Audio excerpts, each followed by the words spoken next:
all the entries are selling in this race. And they're off. And the lead is taken by Sole Provider from the outside and Blowing Hot, Emergency Call.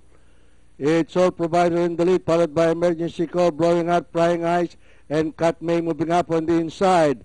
Nearing the far turn, it's Sole Provider by a length and a half, followed by Emergency Call in second, and Blowing Hot running in third on the outside. Moving up on the inside, entry number 1, Cut May and Prying Eyes.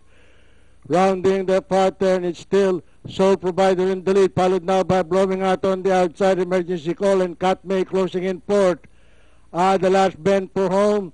The lead is taken over now by Blowing Out on the outside, and by the rail is Sole Provider.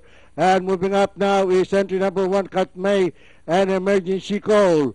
And into the home stretch, it's Blowing Out in the lead, followed by Sole Provider, and Cut May remains in third, Prying Eyes and Emergency Call. And finally at the payoff line, it is still Blowing Hot. Finally, Blowing Hot, Cut May, Prying Eyes, Sole Provider, and Emergency Call. 4, 1, 5.